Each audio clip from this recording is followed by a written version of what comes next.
So, it's been a few days since I last talked about DBD, and I wanted to wait a little, kind of play a little more in the current chapter that's come out, just so I could kind of see, okay, well, maybe it's not as bad as I thought it was. Maybe things are a little better, but mm, no, it's not. And then we get the Year 9 broadcast, which is what I really wanted to wait for, so I could encompass all my thoughts and see what they were going to announce, and maybe they would announce some things that would change my opinion in my mind.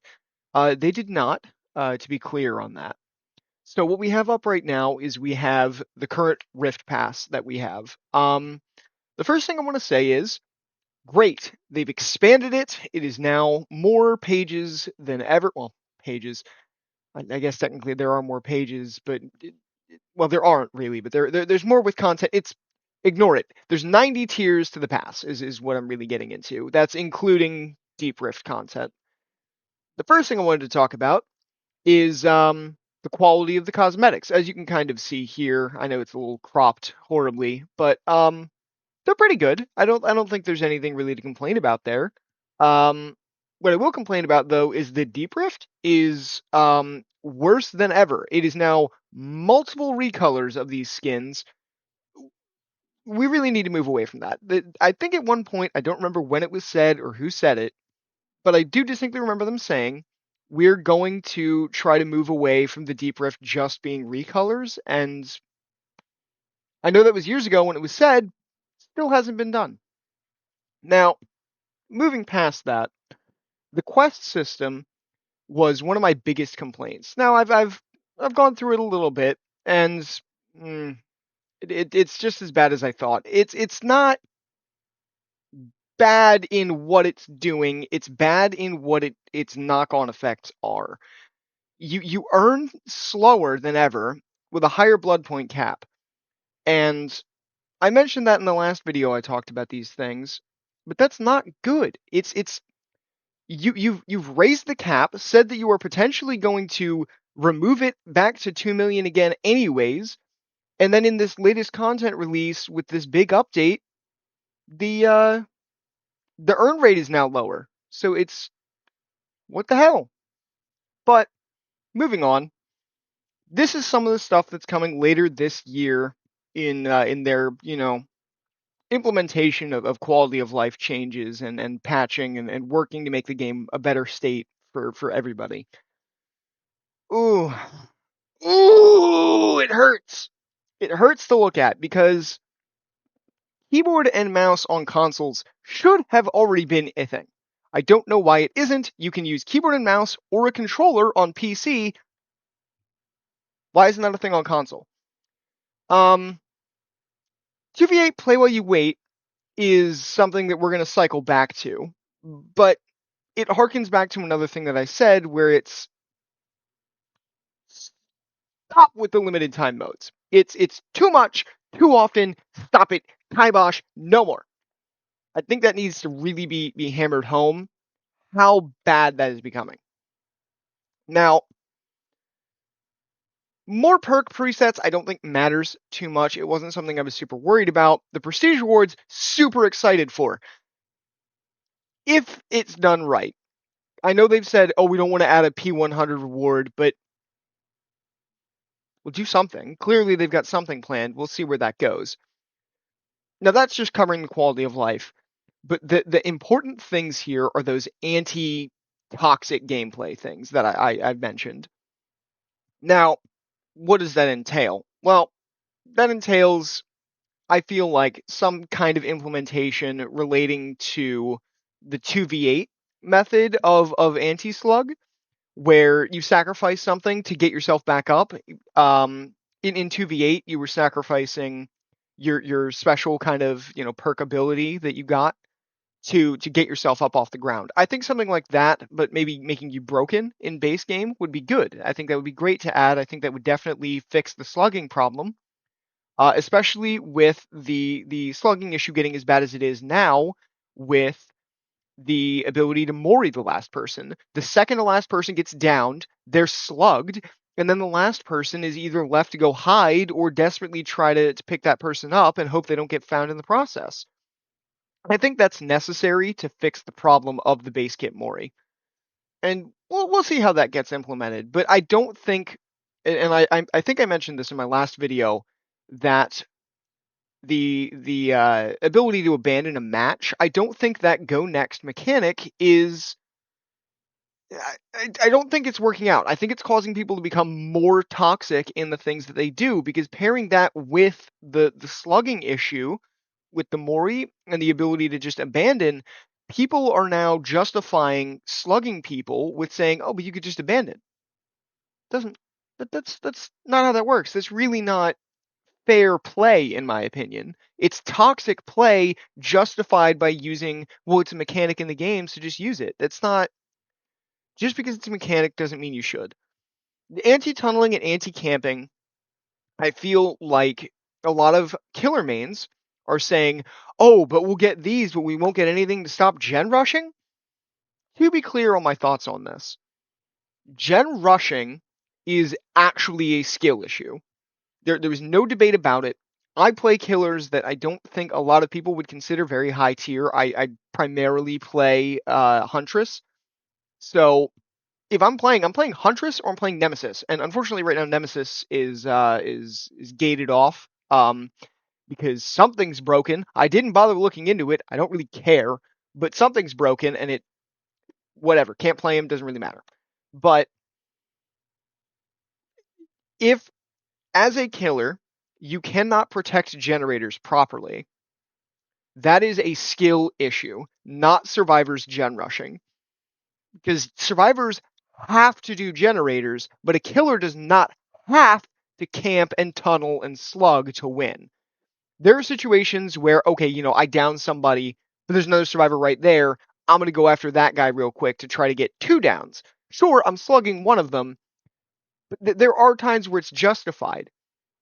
And there should be a punishment for doing that if you leave that person for a huge amount of time. And I think that's where, as I mentioned, bringing over that last 2v8 mechanic of being able to pick yourself up at a sacrifice of something. I personally, as I said, think broken for 60 seconds would be perfect. Um, Maybe broken and hindered for 30, broken for 60. That'd be great. That would be perfect. It would stop the slugging issue pretty much immediately. Maybe don't necessarily, make it, oh, you can do it every single time, but I would say once per match would be maybe good. I think it might even be a little bit too small of a change. I feel like it wouldn't be quite as useful, but we'll see how they implement it. But the basics of it are, with hooks respawning, I don't feel like there's any justification for slugging or camping or tunneling for that matter. It's, if you are doing that and it's causing you to win, killers are okay with it because, well, I'm winning. It's something I can physically do, therefore it should be fine. Well, not always. There are situations where it is and situations where it isn't. But as I said, it's an issue of survivors have to play a certain way. They have to do generators. Killers don't have to do those things. And one of the other things that I saw on Twitter that I did not uh, really agree with at all was somebody who basically tried to justify it, saying there are tunneling and anti-slugging perks that survivors have access to.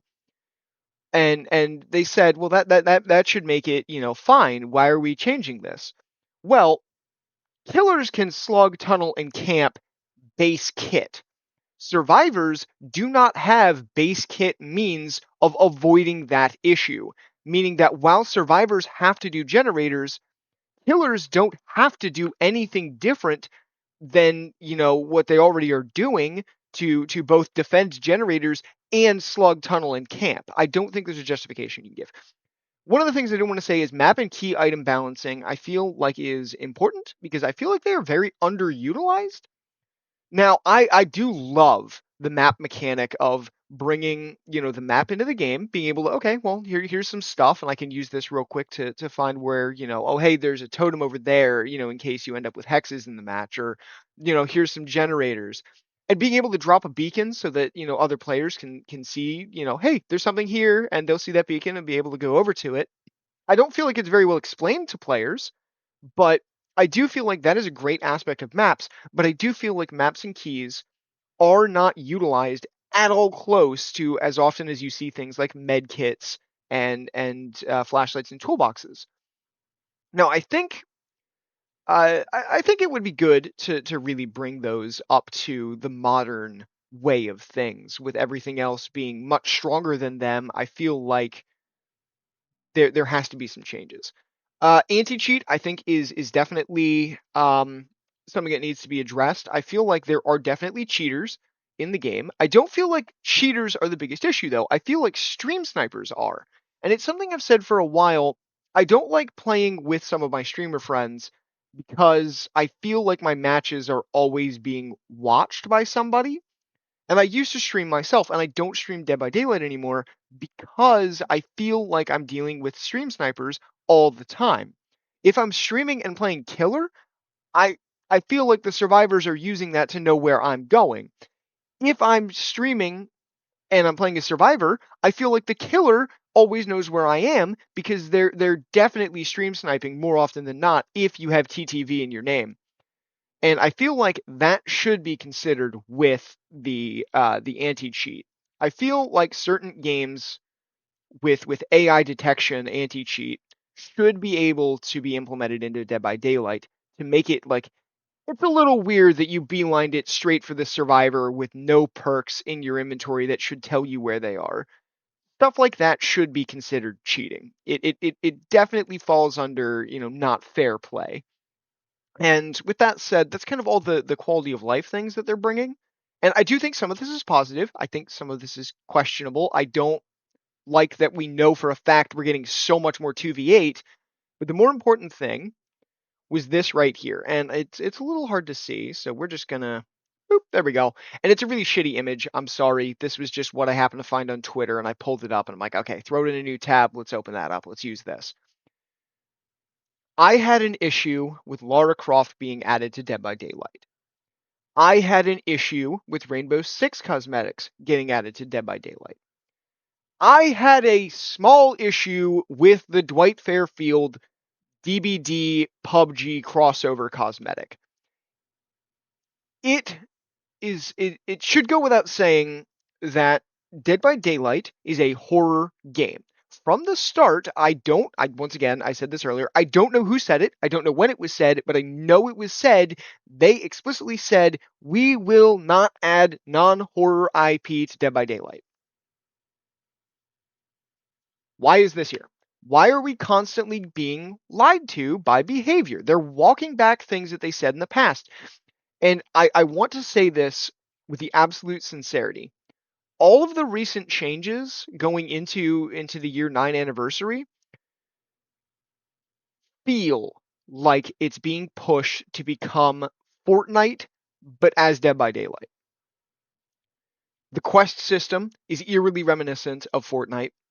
The fact that we're constantly getting non-horror IP characters that do not feel like they belong, even if the cosmetics are great, you can't deny that Lara Croft is not a horror, character. She's not from a horror game. Geralt and all these other characters from The Witcher are not from a horror IP. I'm sure there's horror elements in it, but it is an action adventure fantasy game. It is not a horror game. Neither is PUBG, neither is Rainbow Six. Despite if you like them or not, they do not belong in Dead by Daylight. There's no debate to be had about this, whether you enjoy that or not. Just personally, does not belong, shouldn't be here. But the more important thing about this one specifically is the chaos shuffle side of that. Dead by Daylight X Witcher collection / chaos shuffle. Once again, I've said this so many times, and I'm going to say it again here. There is no justification for the FOMO practices that they continue to implement. Even if these cosmetics are not permanently time limited, the fact that we know they are only coming because of this Chaos Shuffle event, and they're going to be pushed heavily during that Chaos Shuffle event, is an issue. It is blatant greed on behavior's part. And I'm sick of pretending behavior is any different than other companies in the fact that this FOMO is unacceptable. If it was bad when Battlefront 2 did it with their stupid shitty loot box mechanics, forcing you to play all these matches of whatever mode you liked in that just to be able to maybe earn that or pay to get it, is a problem.